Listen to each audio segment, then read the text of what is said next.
Ayat hari ini adalah Yeremia, pasal 19. Ayat 14 sampai pasal 20, ayat 6. Mari kita baca bersama. Ketika Yeremia pulang dari Tofet, kemana Tuhan telah mengutusnya untuk bernubuat, berdirilah ia di pelataran rumah Tuhan dan berkata kepada segenap orang banyak, "Beginilah firman Tuhan semesta alam, Allah Israel. Sesungguhnya, aku akan mendatangkan ke atas kota ini dan ke atas segala kota sekitarnya seluruh malapetaka yang telah kukatakan akan menimpa mereka. Sebab mereka berkeras kepala dan tidak mendengarkan perkataan-perkataanku." Pasihur bin Immer, imam yang pada waktu itu menjabat kepala di rumah Tuhan, mendengar Yeremia menubuatkan perkataan-perkataan itu. Lalu, Pasihur memukul Nabi Yeremia dan memasungkan dia di pintu gerbang Benyamin yang ada di atas rumah Tuhan. Tetapi ketika Pasihur keesokan harinya mengeluarkan Yeremia dari pasungan itu, berkatalah Yeremia kepadanya, "Tuhan akan menyebut namamu bukan Pasihur, melainkan kegentaran dari segala jurusan. Sebab beginilah firman Tuhan, sesungguhnya aku akan membuat engkau menjadi kegentaran bagimu sendiri dan bagi semua sahabatmu. Mereka akan rebah mati oleh pedang musuhnya di depan matamu sendiri. Dan seluruh Yehuda akan kuserahkan ke dalam tangan Raja Babel, yang akan mengangkut mereka ke dalam pembuangan ke Babel dan memukul mati mereka dengan pedang. Juga harta benda kota ini, segala hasil jerih payahnya, segala barangnya yang berharga, dan segala barang perbendaharaan raja-raja Yehuda akan kuserahkan ke dalam tangan musuhnya, yang akan menjarah, mengumpulkan, dan membawa semuanya itu ke Babel. Mengenai engkau, hai Pasihur, dan semua orang yang diam di rumahmu, kamu akan diangkut tertawan. Engkau akan sampai ke Babel dan akan mati di sana, dan akan dikuburkan di sana. Engkau ini dengan semua sahabatmu yang kepadanya engkau telah bernubuat palsu. Amin. Hari ini kita akan merenungkan firman Tuhan dengan judul Gor Misabib. Yeremia memberitakan firman Allah. Kadang-kadang ia memecahkan sebuah buli-buli tanah sambil menyatakan, Yehuda dan Yerusalem akan pecah seperti buli-buli ini, dan akan sulit sekali untuk memulihkannya kembali. Seperti yang saya sampaikan kemarin, sesungguhnya pernyataan ini bukanlah sesuatu yang mudah dipahami oleh rakyat Yehuda dan Yerusalem. Itu adalah pernyataan yang sulit mereka terima, sebab mereka tidak merasa bahwa mereka telah melakukan dosa sebesar itu. Memang, mereka telah mendirikan bukit-bukit pengorbanan bagi Baal. Namun, itu bukan berarti mereka merobohkan bait Allah di Yerusalem. Mereka bahkan menyembah Baal sampai mempersembahkan anak-anak mereka sebagai korban bakaran kepada Baal. Namun, itu juga bukan berarti mereka tidak menyembah Allah. Bait Allah di Yerusalem masih berdiri dengan jelas dan megah di tengah kota, dan ibadah di sana terus berlangsung tanpa henti. Karena itu, mereka mungkin berpikir, tidak ada masalah, ini bukan masalah yang begitu besar. Ini bukan dosa yang membuat kami layak dibinasakan. Dalam bacaan hari ini, muncul seorang tokoh yang mewakili orang-orang Yehuda dan Yerusalem yang hidup dengan cara seperti itu. Ia adalah Imam Pasihur, yang diperkenalkan sebagai anak Immer. Ia juga menjabat sebagai kepala di rumah Tuhan. Pasihur mendengar pemberitaan Yeremia, yaitu firman Allah. Ia merasa tidak nyaman dengan pemberitaan Yeremia dengan firman Allah itu. Ia tidak menyambutnya dengan berkata, "Amin," tapi justru menolaknya. Bahkan, ayat 2 mencatat bahwa ia memukul Yeremia, membelenggu lehernya dengan pasungan kayu di bagian atas pintu gerbang bait Allah, lalu menahannya di sana. Begitulah ia menganiaya orang yang memberitakan firman Allah. Memberitakan firman Allah dan hidup menurut firman Allah tidak berarti bahwa kita akan selalu mengalami hal-hal yang baik atau selalu berjalan dengan lancar. Memberitakan firman Allah pada zaman yang gelap kadang-kadang menuntut kita, seperti Yeremia, untuk siap menghadapi ancaman terhadap nyawa. Terutama apabila firman itu menyingkapkan keadaan yang sedang terjadi atau mengecam orang-orang yang berkuasa, risikonya dapat menjadi semakin besar. Keadaan yang sedang dihadapi Yeremia memang persis seperti itu. Ia berdiri di seberang mayoritas orang, dan di pihak Allah, tempat hanya segelintir orang berdiri. Itulah posisi Yeremia saat itu. Berdiri di pihak Allah dan hidup sebagai umat Allah sama sekali bukan hanya jalan yang mudah dan mulus. Jalan itu juga dapat menjadi jalan berbahaya yang mengancam nyawa. Namun, umat Allah tidak memperlakukan firman Allah berdasarkan situasi dan keadaan. Mereka tidak hidup dengan mendengarkan firman Allah ketika keadaan mudah, lalu tidak mendengarkannya ketika keadaan sulit. Sekalipun ancaman kematian datang, jika ada firman Allah yang harus disampaikan, mereka menyampaikannya. Jika ada firman Allah yang harus ditaati, mereka menaatinya. Itulah sikap umat Allah terhadap firman-Nya. Yeremia pernah dipukul, dan saat itu juga harus melewati waktu dengan leher terpasung oleh pasungan kayu di atas pintu gerbang Bait Allah. Lalu apa yang ia lakukan setelah itu? Pada keesokan harinya, Yeremia bertindak seperti berikut ini. Mari kita membaca Yeremia pasal 20 ayat 3 bersama-sama. Mari kita baca. Tetapi ketika Pasihur keesokan harinya mengeluarkan Yeremia dari pasungan itu, berkatalah Yeremia kepadanya, Tuhan akan menyebut namamu bukan Pasihur, melainkan kegentaran dari segala jurusan. Amin. Kepada imam yang telah menganiaya dan menyiksanya, yaitu kepala di rumah Tuhan itu, Yeremia terus menyampaikan firman Allah yang sangat berani tanpa menambah atau mengurangi sedikit pun. Sangat wajar jika ia merasa gentar. Saya membayangkan ia mungkin sempat bergumul. Apakah firman ini benar-benar harus kusampaikan?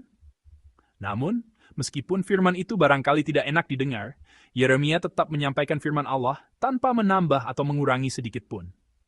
Artinya, Tuhan telah mengubah namamu. Yeremia menyatakan bahwa Allah telah mengubah namanya. Ia tidak lagi disebut Pasihur, melainkan kegentaran dari segala jurusan, yaitu Magor Misabib. Dalam masyarakat kuno, nama memiliki peranan yang sangat penting, sebab nama menyatakan dan menunjukkan jati diri seseorang. Sebenarnya nama Pasihur telah banyak diperdebatkan. Hal itu karena banyak orang berpendapat bahwa nama ini merupakan nama bergaya Mesir. Pada masa itu, Yehuda Selatan menjalin hubungan yang sangat erat dengan Mesir. Karena pasukan musuh datang menyerang dari utara, membentuk persekutuan di selatan secara politis dapat dianggap sebagai hal yang wajar. Bahkan langkah yang sudah semestinya. Karena itu, para ahli memperkirakan bahwa seorang imam yang memiliki nama bergaya Mesir mungkin bukan sesuatu yang aneh pada masa itu. Namun, tampaknya lebih tepat jika nama itu ditafsirkan secara Ibrani. Dalam bahasa Aram, yang dapat dipandang sebagai salah satu sumber bahasa Ibrani, kata pashi berarti subur, sedangkan kata sehur berarti mengelilingi. Karena itu, nama pashi sehur, yaitu nama Pasihur, berarti subur di sekeliling, yakni segala sesuatu di sekitarnya berlimpah. Allah mengubah nama yang penuh berkat itu menjadi nama yang sama sekali berbeda. Dalam bahasa Ibrani disebut Magor Misabib. Magor berarti kengerian atau ketakutan. Sedangkan Misabib berarti mengelilingi segala arah. Jadi, Magor Misabib atau kegentaran dari segala jurusan berarti kengerian yang mengelilingi dari segala arah. Seseorang yang di mana-mana hanya dikelilingi ketakutan. Allah mengubah nama yang penuh berkat itu menjadi kutuk. Mengapa? Karena dengan nama yang penuh berkat itu, Pasihur justru meremehkan firman Allah. Ia juga menganiaya hamba Allah. Kepala di rumah Tuhan itu, ketika bait Allah yang dijaganya runtuh, akan ditawan dan dibawa ke negeri orang-orang yang menghancurkan bait Allah itu, lalu mati di sana. Apa yang terjadi ketika seseorang yang hidup dalam kelimpahan mengabaikan firman Allah dan membuang firman Allah? Inilah yang terjadi. Kelimpahan berubah menjadi kekurangan. Kemudian kekurangan itu dikuasai oleh ketakutan. Sehingga bukan hanya dirinya, tetapi semua orang di sekelilingnya pun dipenuhi ketakutan.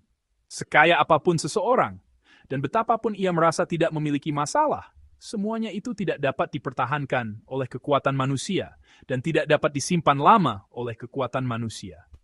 Hanya firman Allah yang sungguh-sungguh dapat digenapi, dan hanya firman Allah yang dapat tetap bertahan.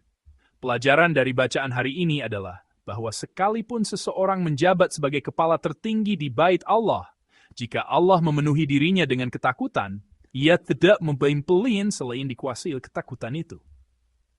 Kok begitu? Bagaimana dengan kebalikannya? Dalam bacaan hari ini, di sisi yang berlawanan dari Magor Misabib, muncul seseorang yang tampak sengsara di mata manusia, tetapi diberi Allah nama yang berharga dan penuh berkat, lalu diangkatnya menjadi mulia. Orang itu adalah Yeremia. Nama asli Yeremia dalam bahasa Ibrani adalah Yirmeyahu, dan bentuk singkatnya adalah Yirmeya. Sebelumnya saya pernah menjelaskan bahwa jika sebuah nama berakhir dengan Yahu, unsur Yahuba, ini berasal dari Yah dan menunjuk kepada Tuhan Allah. Kata kerja Ibrani pada bagian awal nama itu berasal dari kata Rum. Kata Rum mengandung arti meninggikan, menegakkan, dan memuliakan. Karena itu, Yirmeyahu, yaitu Yeremia, berarti Allah meninggikan, Allah memandangnya mulia. Dalam bacaan hari ini, Yeremia mengalami penderitaan yang berat. Ia dipukul oleh kepala di rumah Tuhan. Sepanjang malam ia harus mengenakan belenggu dan pasungan kayu pada lehernya, serta melewati malam yang panjang dalam kesakitan. Namun, Allah berjanji kepadanya, Aku akan meninggikanmu. Aku Tuhan akan memuliakanmu. Saudara-saudari, Pasihur yang berpengaruh yaitu Pasisehur berdiri menentang firman Allah. Ia kehilangan berkat dari namanya yang berarti kelimpahan, lalu menjalani hidup yang dikuasai ketakutan. Sebaliknya, Yeremia, yaitu Yirmeyahu, yang mengalami penderitaan dan kesengsaraan yang mengerikan, pada akhirnya menjadi orang yang ditinggikan Allah dan dipandang mulia oleh Allah. Dari manakah perpisahan jalan ini bermula? Di manakah titik yang membuat seseorang dikuasai ketakutan, sedangkan orang lain dipandang mulia? Titiknya terletak pada sikap terhadap firman Allah. Pasihur menutup telinganya terhadap firman yang tidak ingin didengarnya, sedangkan Yeremia menyampaikan dengan berani dan tanpa menambah atau mengurangi sedikit pun firman yang sulit disampaikan. Hanya ada satu perbedaan di antara mereka, yaitu perbedaan dalam cara mereka memperlakukan firman Allah. Orang yang tidak mendengarkan dan berpaling dari firman Allah kehilangan berkat kelimpahan, lalu menjadi orang yang hanya dipenuhi ketakutan. Orang yang mempertaruhkan nyawanya untuk menyampaikan dan menaati firman Allah menerima berkat karena ditegakkan Allah dan dipandang mulia olehnya. Saudara-saudari yang terkasih, saya memberkati saudara-saudari dalam nama Tuhan. Kiranya saudara-saudari hidup seperti Yeremia, mendengarkan, menaati, dan menyampaikan firman Allah, sehingga menjadi orang-orang yang dipandang mulia oleh Allah.